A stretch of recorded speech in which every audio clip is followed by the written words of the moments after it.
G'day, I'm Nick Clements and welcome to our podcast, Beyond the Guesstimate, where we explore the concept of cost-informing design.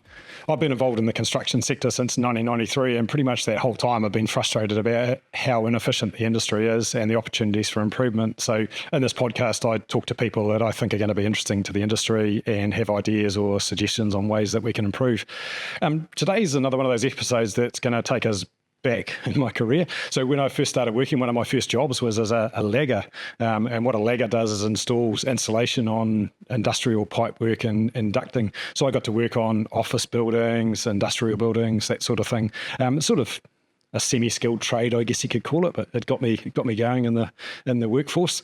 And yeah, that's sort of a few interesting projects. So one I remember was working in an abattoir. Well, it was a rendering plant, and just seeing piles of offal hanging off beams overneath a tank, over above a tank that we were looking to insulate. So I got sort of involved in all sorts of different areas. But from that, I then moved into an office job, started working for a company that imported and sold insulation, and got quite involved in designing, specifying and selling products into that insulation space. So got to visit things like the gas-to-gasoline plant in Motunui, got quite heavily involved in steel and aluminium production and got to learn around them. And that sort of became a bit of a full circle earlier this year when we started working on H1, so on the insulation requirements for the construction sector in New Zealand. At the end of last year, there was quite a lot of noise around the cost impact of the changes that the government had made to H1 and how the cost impact they were having on building, and we just didn't really believe some of that. So we did some work looking at what was the cost impact of the changes that the various governments have made over the last while around insulation. So that got me back into that whole thermal space of understanding how insulation works, thermal profiles of buildings, understanding thermal conductivity and calculating R values and that sort of thing. And out of that, we realised that there's actually quite a big opportunity for the industry to improve how we achieve those thermal performance requirements of buildings. And so we ended up developing a service at York QS out of it that we called H1 Value Engineering, which helps designers work out not just whether the building complies or not, but the most cost-effective way of complying. So there's lots of tools around that allow designers to work out whether the building complies or not, and it's sort of relatively easy to say yes it does or no it doesn't, but what it's difficult to do is understand the trade-offs between the different options. So do you spend the money on the windows, do you spend the money on the floor, do you spend the money on the insulation and the ceiling? And so that's what the H1 Value Engineering service we've developed is aimed at solving. My guest today is somebody that would say yes, you spend the money on the insulation and the ceiling, is Steve Smith from Knauf. So welcome, Steve. Thanks for coming on board. So Steve's Steve's joining us online from his base in Brisbane. So to start off with a bit of background about yourself, Steve. So how did you end up in Brisbane working with Knauf? All right. Okay, long story. All right. So you can tell from my accent, I'm not Australian. I am British. I've been in Australia for 3 years. So I first of all graduated university and then spent 5 years in the automotive industry. I worked for a manufacturer of plastic car components. So we'd make underbody components, bumper beams and seats. Very, very interesting to see how cars are manufactured. Gave me a good grounding in engineering background and seeing what actually happens with CAD, computer-aided design, in a design environment, which was really useful to me. I then saw the UK automotive industry declining somewhat, and a lot of cars were being made abroad. So I made the jump to the construction industry. I worked in ventilation for 3 years. So I was product manager for a ventilation company that manufactured passive ventilation systems and mechanical ventilation systems. That gave me a good introduction into the construction industry. And then I moved to Knauf in 2010. So I've been with Knauf 15 years. Started off as product manager for our glass mineral wool products. Then I moved up to head of product management. We manufacture both glass and rock mineral wool products. So yeah, product management, looking after those. I spent some time as marketing manager, then innovation manager in Northern Europe. So the region in Northern Europe that I worked in covered the UK, Ireland, Scandinavia. So were you based in the UK this whole time? Or? Based in the UK, yeah. Yeah, the north of the UK. So originally from Manchester, and then, a place called St Helens, which is where we had one of our manufacturing plants. And then 3 years ago, got the opportunity to move to Australia. So we're a global business at Knauf.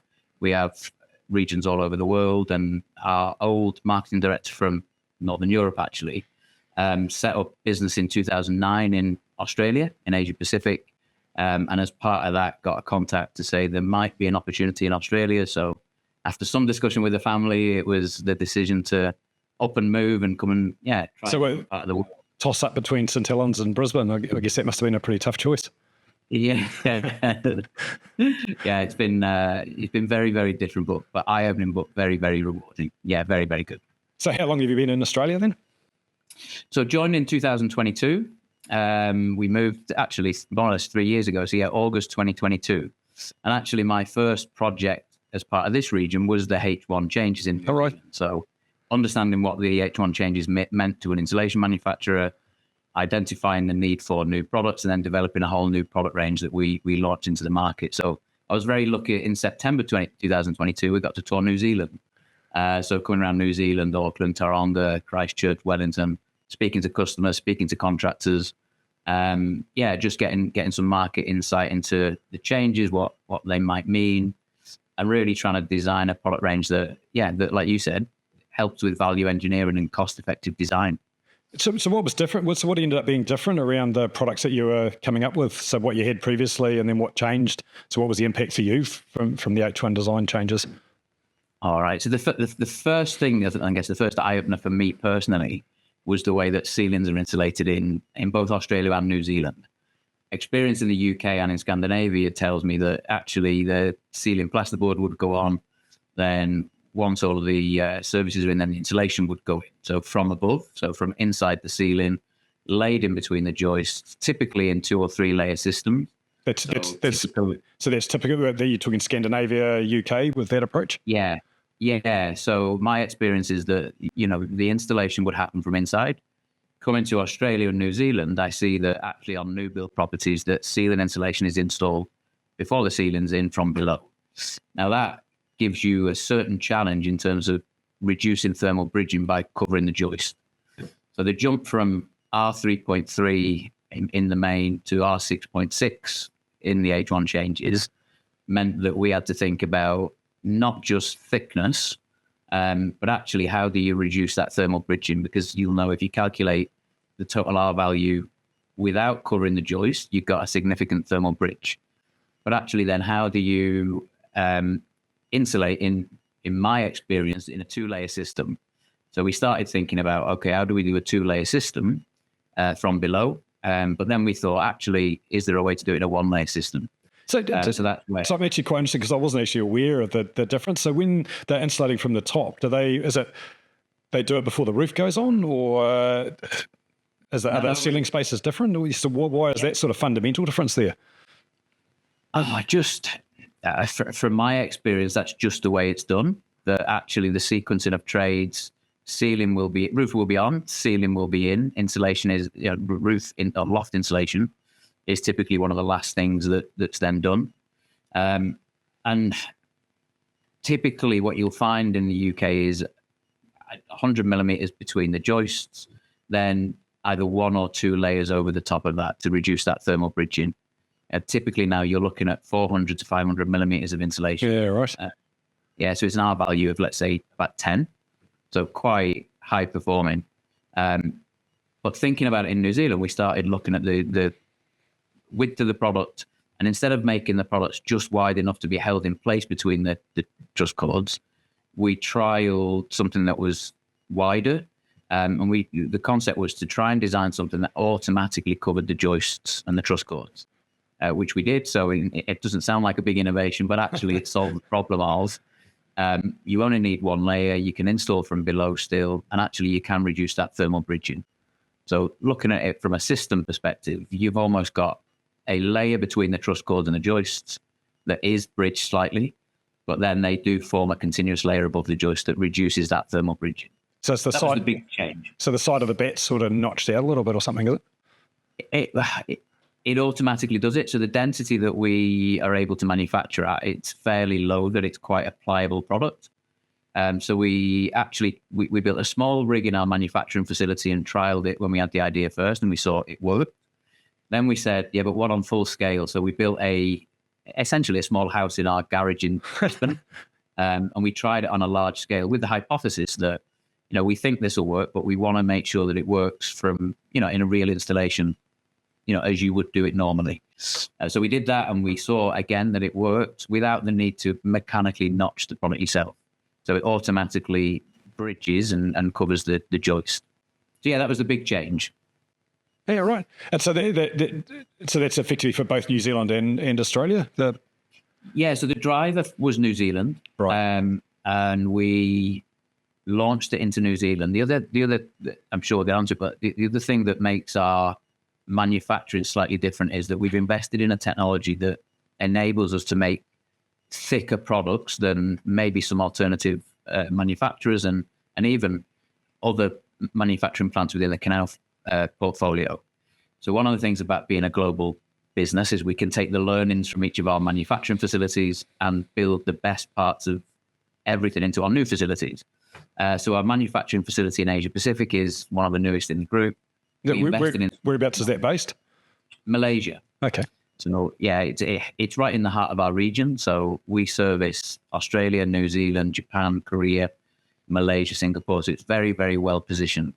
It's right by a port, so we can get products straight onto sea freight and shipping containers. But we invested in technology that allowed us to make thicker products. So because we can make thicker product, we can make it at a slightly lower density, and that density is quite flexible.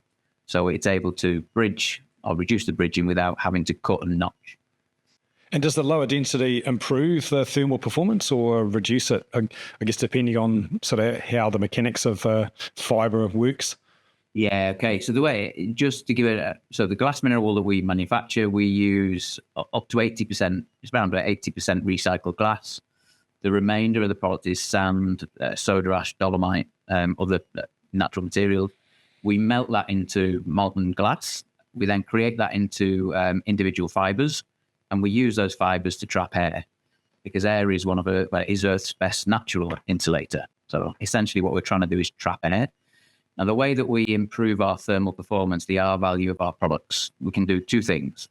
One, we can improve the thermal conductivity, and the other one is we can increase the thickness. So to improve the thermal conductivity, what we do is put more material into a product, typically. So the more glass fibers we can put into a product, the more air we'll trap, and the better the performance. Now, that works up to a point. There is a law of diminishing returns that after so long, if you put too much material in, you're pushing all of the air out. So too much of the material of the product is material, and not enough is air. So it only works up to a point. It's around 30 kilogram density. Okay, which is quite high for fiberglass. So what you're saying is the fiberglass fiber itself is a better conductor than what air is. So you need to get that balance between those fibers and the airspace. Yeah, and it's finding that sweet spot. So of those two, the biggest impact is from the thickness. So what you find is the first thing to do, if you can, is to increase thickness. In some applications, like ceilings, like we're talking about ceilings, the space is typically less constrained. I won't say unconstrained, because if you've got a low pitch roof, clearly the edges and the perimeter you've got to think about. But typically where you've got more thickness, use thickness first and then material. So that's why we go with thickness first. Because the other thing is, if you need less material, it's generally lower cost. And it also has a sustainability benefit. So in terms of embodied carbon, it will also reduce the amount of embodied carbon per square meter. Because there's obviously less product going into it. Yeah. Right. Yep. Yeah, sure. So there's quite a few questions bouncing around in my head. So I guess the first one would be, being a lower density, how do you stop it compressing over time? So like slumping or whatever you technically call it. So if that height or thickness is so important and you're lowering the density, isn't it going to tend to settle over time? Two things. Yes, it's important, and we do lots of testing to make sure that it doesn't. So first of all, during our product design process, we have what we call a decay program. So we build this on a lot of historical data, but when we have a new product, we'll manufacture the product, we'll leave it packaged for a minimum of 12 weeks. And the reason we use 12 weeks as a minimum is we see that actually the decay from line thickness to recovered thickness happens within that 12 weeks. And then after 12 weeks, it's very, very minimal, if any, difference after 12 weeks. So what we do when we manufacture the product on the line, we manufacture it higher than the nominal thickness. we then compress it, and we do use compression packaging to minimize transport costs. Yeah, obviously. Yeah. When our product actually leaves our factory, it's 99% material, 1% air. But when we uncover it and unwrap it, it switches round so that 99% of the product is actually air. But actually, what we're selling is trapped air. But yeah, we work through that program. We make sure that we don't have any issue with the line thickness. If we find that the thickness isn't quite right after that 12-week period, we then modify the line thickness, and we run through that again until we get to a point where we're confident and freeze the line specification. We've then done testing, and this testing has been done in Northern America and in Europe as well, around what happens to product over time. And actually, we see a minimal reduction in time because the air is just trying to stay there effectively. So there's quite a bit of test data over time in sealing and wall applications. So is that information you've shared in New Zealand? Because I've got a little story that might be of interest to you. So my family owns a couple of rental properties, and here now we've got this healthy home standard. So rental properties have got to meet a minimum thermal performance, and they've got to have heating and ventilation, a bunch of things. But the rental company's talking about so now it's a requirement of a rental property to meet this healthy home standard. And if you don't, the property manager and the owner can be subject to some quite hefty fines. And so they went through all this process of inspecting all of our houses and having somebody sign off that the insulation was up to standard, and we had to spend more money putting in extra insulation to bring it up to standard. And now they're talking about having to send somebody back in a few years to check that it's still up to standard, because if the insulation happened to sag over that time, what they were saying was a compliant house is no longer a compliant house. So what you're saying is that shouldn't be necessary? Yeah, and honestly, it is a question that we've had a few times. I've noticed it more in New Zealand. So I do wonder where it comes from in New Zealand, this question of does your material sag? It's not something that I would typically have seen in the UK. I've got a suggestion as to where that comes from, is I think some of the non-fiberglass manufacturers see their product as sagging less than fiberglass does, maybe. Yeah. Shall we put it that way? Yeah.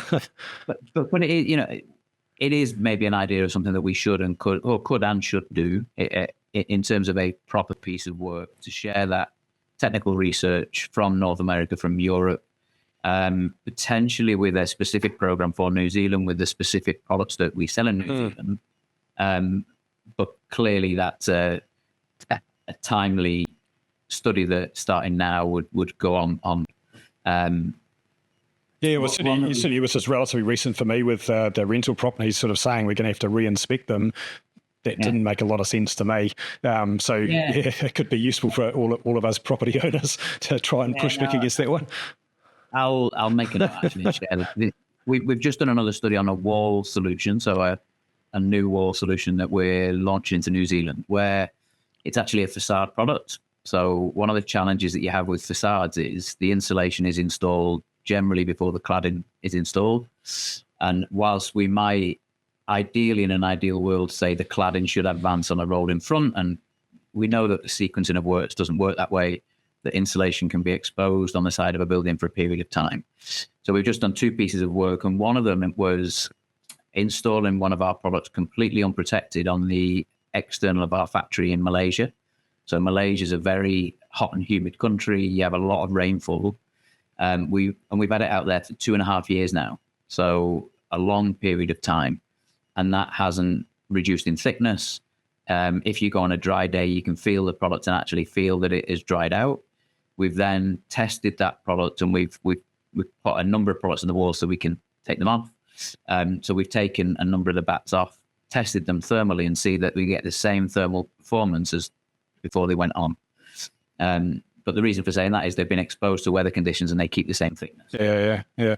Yeah, well, so I think that information would be useful here, just from some of the talk I hear around it about this sort of slumping or compression type issues. So if there's some research to sort of back up what you're saying, then I think that's a value to the market. Yeah, to help with I guess the decision making around the new products, but also for installed products. Hopefully, it gets rid of potentially some stupid inspections that maybe I'm going to have to pay for at some point in the future.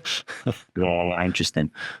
Hey, so you touched on the materials that the fiberglass is made from. So it's a mixture of recycled and new materials. So where does the recycled? So in New Zealand here, we've got a lot of glass recycling and glass collection. Does that end up getting shipped to you guys, or where does your raw material come from? All right, not from New Zealand. So ideally, and from a sustainability perspective, we are, for all of our material, we try and source it from as close to our facility as possible. Makes sense. So the bulk of our recycled glass will come from Malaysia. However, we have built last year our own recycling facility, glass recycling facility in Townsville in Australia. So that started up last year. So all of the recycled glass that comes back in regional Queensland, we're part of a scheme where we get 10 cents for every glass that we recycle. So everything that comes back in regional Queensland comes to our facility. We process that. We turn it from glass into what we call cullet. So very fine parts of recycled glass. And then we ship that to Malaysia as part of our shipping arrangement. So it gives us assurance over supply so that, when we started out in Malaysia, we'd be at about 60% recycled glass just because of availability of material. We're now this year just over 80% as an average. So I think around 82% average, which is optimum for us. But we can't go to 100% because you still need those other materials to give you some other properties in the glass fiber. But we're at more or less the optimum sweet spot now for recycled glass. So with a lot of recycled products, controlling the consistency of the raw material is a challenge. So how does it work with glass? Like, does it have to be a particular color of glass? And if you've got bottle caps or plastic labels or whatever, how does that sort of all get dealt with through the process? Yeah, no, so it is. So the quality of the glass, and there is a control element that I probably didn't appreciate in the glass itself.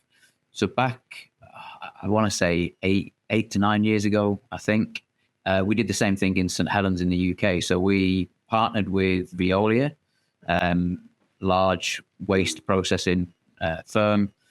We built the same kind of facility with them right next to our manufacturing plant in St Helens. So that gave us the opportunity to go next door and actually work with their team to really help them get the quality control over the glass and the type of glass. Now, that facility took all kinds of recycling back. In the UK, you don't get a scheme where we've got 10 cents or 10 pence for a recycled bottle. Everything kind of goes together. It's the same here. When I was a kid, we used to make a bit of money going collecting beer bottles and turning them in. But that's long gone. Yeah, you do see all kinds, jam left in jam jars, lime left in Corona bottles, and they've got to separate all of that out. But the good thing about the arrangement we've got in Queensland is we're just taking glass. It's not mixed with other stuff because it's through the containers of change scheme. So typically what we see coming back is cleaner.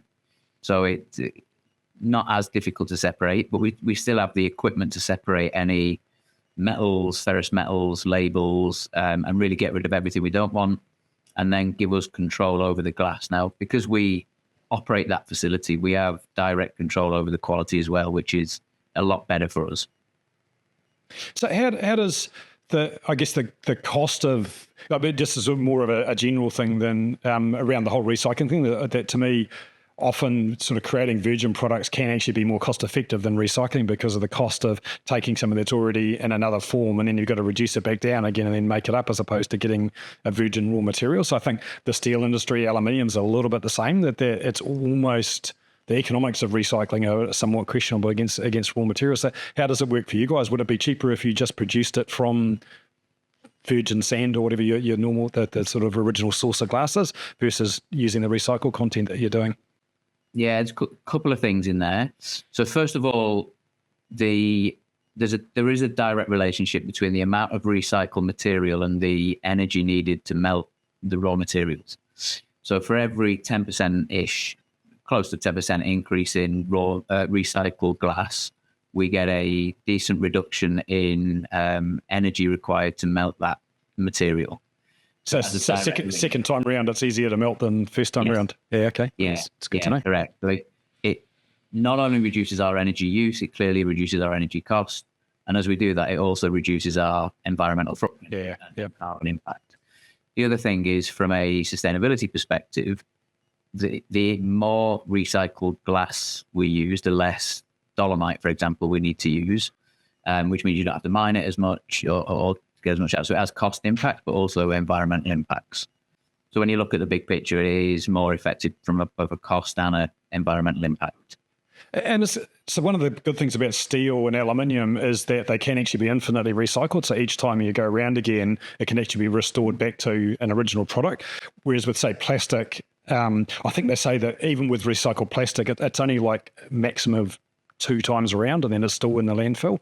So with glass, is it, and I guess you probably don't see much recycling of bats, but I guess in theory, is glass that something could go around again? Yeah. No, this is really topical actually for us. So again, I want to say 5 years ago, we started a trial project in Europe that we call Resolation. So it's all about recycling insulation. And that was all about building a facility next to our main plant in Belgium. So our head office from a Knauf Insulation perspective is in Belgium, although we're a German company. The insulation division has its head office in Belgium. So we have a manufacturing facility in Belgium. We built a recycling plant there with the idea to take back, first of all, glass mineral wool, but then also rock mineral wool, and try and turn it back into what we call cullet to really use back into our melting process.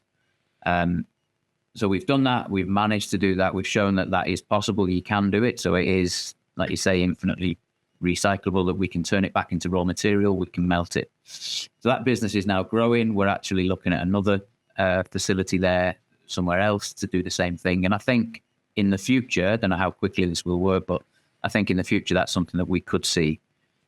I think that the challenge is getting the material back and having the logistics infrastructure to get the material back, either from the job site when it's first installed or at the end of the building's life, which is still in its infancy, let's say. Yeah, and it's sort of across a lot of different materials. I know, here they're doing a similar sort of thing with plasterboard, looking to try and figure out how they can reuse the plaster out of it and lots of other products. And obviously the challenge of getting those products separated out from everything else and then getting them back in enough volume and enough consistency to then be able to make a manufacturing process off the back of it is a big recycling challenge. But it's good to see that glass is actually, it probably increases the argument for more glass containers than plastic ones, if you know that the plastic one's unlikely to see more than a couple of times around before it's in the tip versus a glass one that's going to have other uses.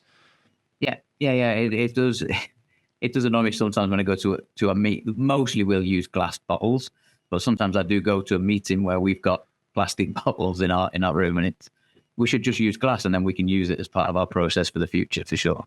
Yeah, and I guess they're having that recycling fee in Australia potentially, I don't know, having compared the amount of glass and the sort of supply chain in New Zealand versus Aussie, but you'd imagine it probably makes a bit more of a use case for using glass more in Australia than, say, we do here. Not sure. Yeah. Yeah, so it sounds like there's a lot of collaboration across the different parts of the Knauf business, that you're sharing a lot of information and developing systems and products across the organisation. Yeah, we do, and it's one of the. For me, it feels like we're a global business. We've got 40,000 people that work throughout the world, but it feels like a close knit business that we're in regular contact with our central team, with other regions, and that kind of helps that I've worked in another region, so I've got good contacts in that region. But we do see that actually one of our benefits as a global manufacturer is to be able to share that expertise across regions. And it's one of the reasons that we have a program where, you can see people moving across regions. Interestingly, not last week, the week before, we were actually in the US. So we spent a week in the US, which is our newest plant. So we've got a new manufacturing facility in McGregor in Texas.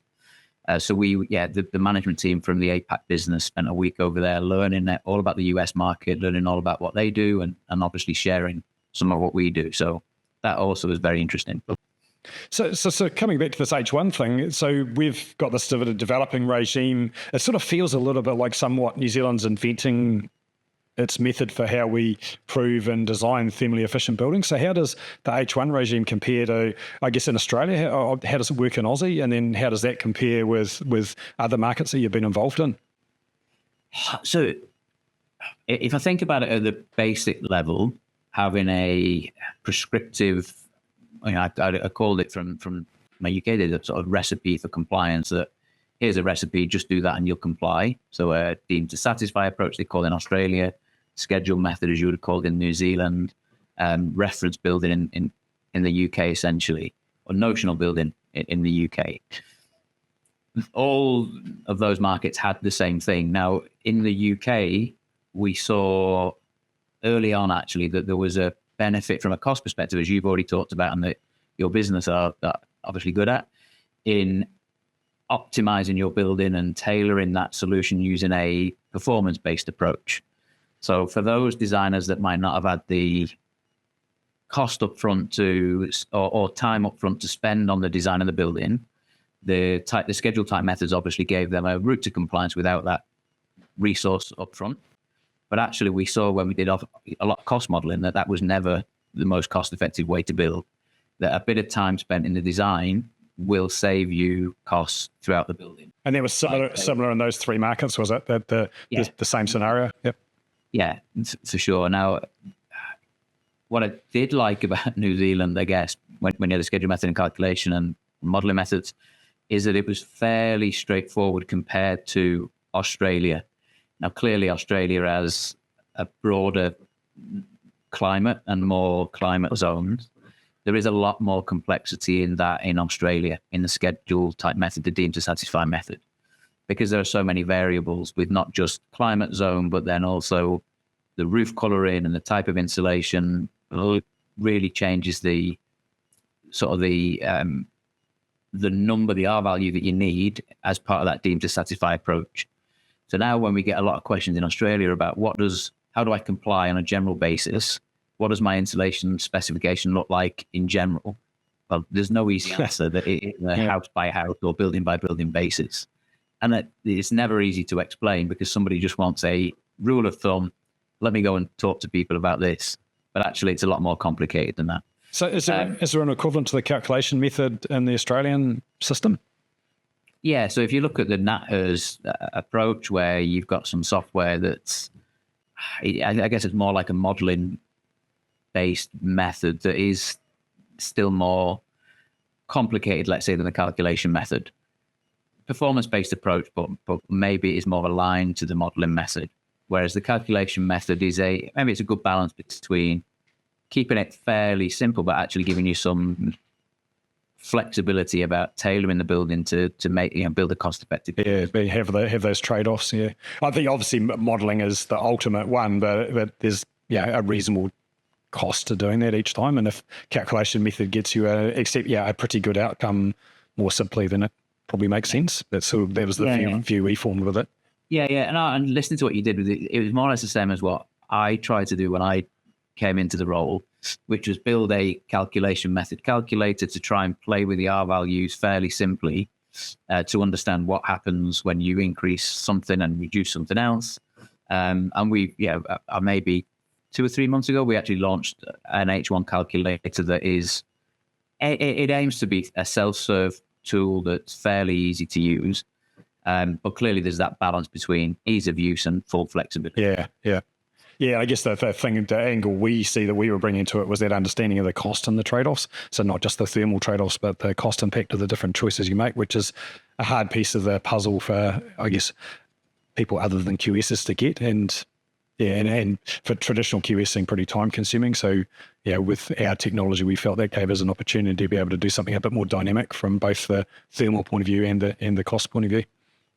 Yeah, it's really good. And do you keep the costs in your software then? Have you got those costs of all materials built into your software to help do that? Yeah, because basically our main business is helping builders estimate their projects. So we're working with the builders to develop the price that they give to their clients. So we've got all of the different construction materials, construction methods. We work out the labour times and so on, everything involved. So the sort of H1 thing came off the back of that. So we basically had to add the thermal side of it on top of what we already had from a costing point of view. And because we're doing sort of 40 or 50 projects a month, that costing information is always current and always maintained. So it was then, for us, it was developing the thermal side of it, which you probably had.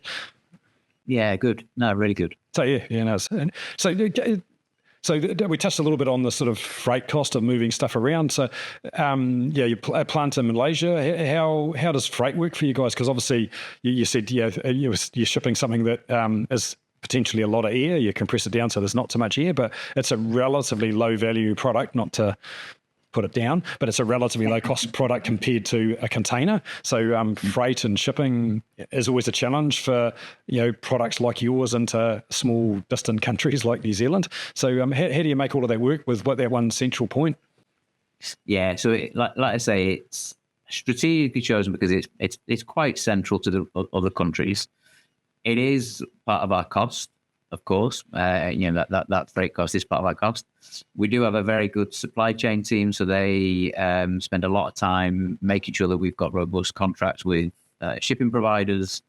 But actually what it allows us to do is ship into the ports closest to where the products are used. So in Australia, we have 5 warehouses in each of the ports near the main metropolitan areas.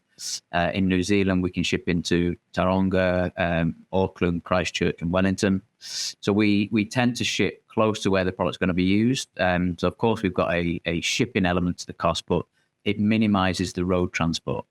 And again, when that comes into an environmental perspective, shipping is actually a lot less, a lot lower in carbon intensity compared to road transport. So actually, when we look at the environmental footprint of our product, the transport element is fairly efficient because we use sea freight rather than a lot of road transport. Yeah, it makes sense. So because I guess even in a market like Australia, if there was a plant in Aussie, it would probably be just one, and you've then got to distribute it around the rest of it anyway. So I guess the trade-off between bulk on a ship or on a truck is sort of, I guess, what you're playing with. Yeah, absolutely. And that was one of the options. So I know when the business case for the plant in the region was looked at, we looked at multiple areas, Australia, New Zealand. We factored all of that in, the shipping, the road freight, sustainability element. And it really showed that actually having it central to the region was optimum for us. And how does the size of that plant compare with, I guess, on a global scale? How does it compare with other plants across Knauf? I guess it must be a pretty big one, seeing a series. Yeah, it's fairly big. So we can manufacture up to around 75,000 tons of glass mineral wool. So that is fairly big compared to other glass mineral wool plants that I understand in the Asia Pacific region. Pretty typical in size for a Knauf Insulation plant. I think the plant I've just visited in the US is slightly bigger, about 85,000 tons. So pretty efficient and pretty big. And again, the other thing that brings is efficiency. So if you're operating a furnace that's melting a lot of glass and using energy, if you can divide that essential overall emissions across more product and get more products out of the factory from a cost and a sustainability point of view, it's a good thing. And so sometimes we get the Malaysia tag isn't met massively positively, but it is all with German engineering, with all of the learnings that we've got from all of our estate. And quality is something that we're massively important to not just the business, but the Knauf family. So we are still a family-owned business. Right. The Knauf family are still the shareholders. That all of the shares are run by the Knauf family, and they say that their name goes on every pack that we send out. So quality is of utmost importance to them. But yeah, sometimes the Malaysian thing can have that impact. But part of our challenge is to communicate the quality, but then the environmental impact of actually, although we're shipping from Malaysia, the technology that we use to minimize our environmental footprint actually means that we can bring product to the market quite a bit lower embodied carbon content than even local manufacturers, certainly in Australia and somewhat in New Zealand. All right.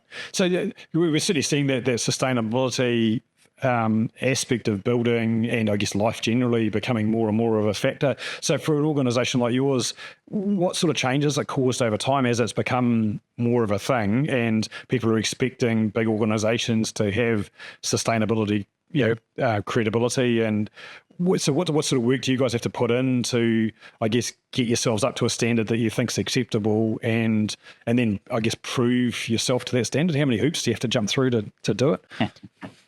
Quite a few. I think one of the good things about working for Knauf is that we we have a mindset that isn't waiting for the market. It's let's try and lead the market, and let's try and be ahead of the market, so that when the market is asking for certain things, we've got them in place and ready. So not long after I joined Knauf, in fact, 2010 I joined Knauf, and Knauf Insulation released its first sustainability report in 2010. So that was very good for me to see. And it's not just something that we talk about, it's something that really drives everything that we do. In, I want to say 2013, we were the first manufacturer in the UK, probably Europe, to get environmental product declarations for our products. Again, because we saw that this is somewhere the market was going. So we created environmental product declarations for our products, which was a significant piece of work to understand the impact of all your raw materials, the energy that you use. But we've now grown from that, and we've invested in a central team where we do the life cycle assessments. We've got good capability to do that quite efficiently. And we've recently released environmental product declarations for our Asia Pacific market, which is really good because it gets to show the impact of our product.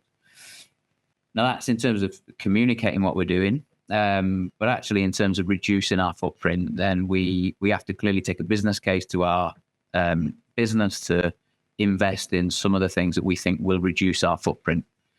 So we have a challenge or a target, let's say, of reducing embodied carbon scope 1 and 2 by 50% by 2032. So as a group target, we then need to implement programs to achieve that. So there's a number of things that we do. We have a plant-based binder, which reduces carbon because the plants are growing and absorb carbon while they're growing. All of the electricity that we use in Malaysia is renewable. We invest in compression technology. So all of these things sort of add on to reduce our footprint. And how much has it changed? Do you have an idea of how much has changed, say, from before you started on this sort of journey of making things more sustainable? What sort of progress has the business made? And what sort of impact, I guess, has those things had? Yeah, so if I look at 2021 to 2025, the actual carbon intensity of our product has significantly reduced by around 40% from Malaysia in our Asia Pacific. Now that does come from operating a ramp-up factory where you're not running at full capacity. That has an impact. We've improved energy efficiency, reduced the emissions from our electric because we're using all renewable electric, and we've put a number of continuous improvement elements in place. So really good work, but we know there's work to do. So we've got projects that are identified. We need to put numbers to those projects. We need to take those to the family to look for investment.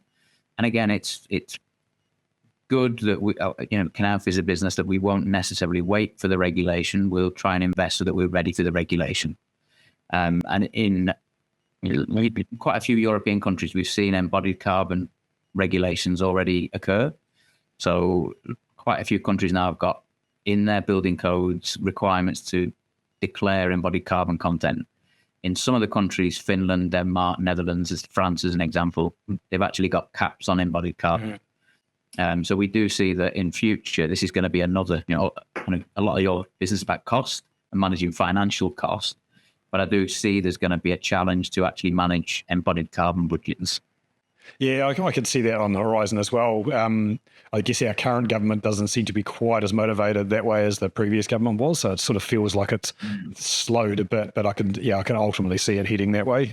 So it's going to be something as an organisation we're going to need to deal with. One of the challenges we've had is where to get that reliable information from. And I felt that if we got into trying to do carbon accounting now, one of the challenges we have to do is build a library of carbon data, and then whose library of our carbon data is better than who else's. So I'd really like to see that, and there's some stuff underway with brands where they're looking to develop one. So we're basically sitting back and watching that come together, and if that then starts giving us a reliable carbon source, then for us to be able to connect it in and start including it like a cost should be relatively straightforward. So but this, I guess part of the challenge, I know you mentioned that, part of the challenge that we have is educating the market and educating people on how to read carbon data and how to essentially compare if you're trying to compare materials and products. Because one thing that I see quite a bit is people talking about the carbon impact of a material, whereas you really need to look at a specific product from a specific manufacturer, because so much of what we do is different to what another manufacturer does, and there'll be differences, plus and negative. But even in our range, there are things that we are doing now on specific products to minimize the carbon impact. So even looking at a manufacturer's carbon intensity can be different across the range of products. So it really needs to be down to a specific product. That makes sense. It's up to us as manufacturers to share that information. Yeah. So that's what we do. Yeah, and I guess it's the same for us with price, that the price has to be specific to product. You can't just use a timber price. You've got to use a particular specific piece of timber from a supplier as the price. Yeah. So so very much will fit into the QS space as all of this develops. So I think it's something where we will be able to add value, but it's still a little while. And ultimately, from our point of view, it's going to be quite an investment to get to that point. And until there's a market for it and a market that's willing to pay to give us a return on that investment, it's not something I'm jumping into. Hard to get there. Makes sense. So just talking about the sort of all the regulation stuff, you would be aware, no doubt, that the government here has made some changes to the rules and opening up the ability to be able to import or have imported products come in and to improve the competition in their view in the domestic market. So what sort of impact is that likely to have for you guys? Is it going to be a good thing or a bad thing? First of all of our products we test to local standards. So we actually invested in a thermal laboratory in our Malaysian factory that's accredited by essentially Standards Malaysia, but as part of a mutual recognition agreement that those results are already recognised. We declare them to New Zealand standards, so the Thermal Insulation Standard AS NZS 4859. So we already declare everything to New Zealand standards. We have code mark and brands appraisals on all of our product range. One of the things that we like to position ourselves on is the level of certification and compliance of our products in any local market. So part of the decision to bring product to New Zealand at the time was that goes alongside having the right certification. So we've invested in code mark and brands appraisals for a long period of time. That will continue. I think certifiers in New Zealand are used to code marks and brands appraisals, so they're used to using them. So it won't have that much of a change to us from what we do. We might see more competitor imports coming in that don't take that approach. But in terms of what we do, it won't really change what we do. Yeah, right. So it hasn't. So you're saying it sort of hasn't particularly been an issue for you because as a business, you're global, you're set up for dealing with local regulations? Yeah, we take that on board going into a new market. Now, my experience coming from Europe is that certainly the European Union, standardizing all of the EN standards is quite efficient for our European business. You know, my own personal history, part of the British Isles and Brexit, that move away from that gave those kind of headaches. And now I'm seeing that in the APAC region because Japan has different standards, Korea has different standards, Australia and New Zealand broadly similar. But it's part of our technical compliance challenge that we overcome anyway. The one thing I do like about New Zealand is that you accept European fire testing, so EN 13501 fire testing, that actually allows us to test a faced product, which is something we don't see in Australia. Okay. And is that something that's coming in this new change, or was that already there? So it's already there, yeah. Right. So it's just a quirk maybe between Australia and New Zealand that there are some standards that New Zealand already recognised as part of the building code that somewhere like Australia doesn't. So do you think as a country we're at risk of manufacturers that maybe don't quite manufacture to the same standards now having product coming in? So you potentially going to face maybe lower quality products coming in and competing with you here? I'm not sure. I mean, I feel for the certifiers. So from a certifier perspective, I already feel for the challenge that they have anytime a building code changes or anytime energy efficiency codes change, that they've got to learn how to apply that and what that means to them. Having the challenge of now assessing different standards from different countries, it just gives me a question about how that gets done and does it get done robustly enough and have you got the resource to do that? that for me would be the challenge that I'd see. Knauf's obviously got quite a range of products in their basket globally. Do you see the product range that's coming into New Zealand likely to expand? So beyond what you're doing with insulation? So we do operate, although we work very collaboratively, so we will work with the different businesses from different regions. So I work quite closely with our plasterboard and gypsum business in Australia, Singapore, Malaysia.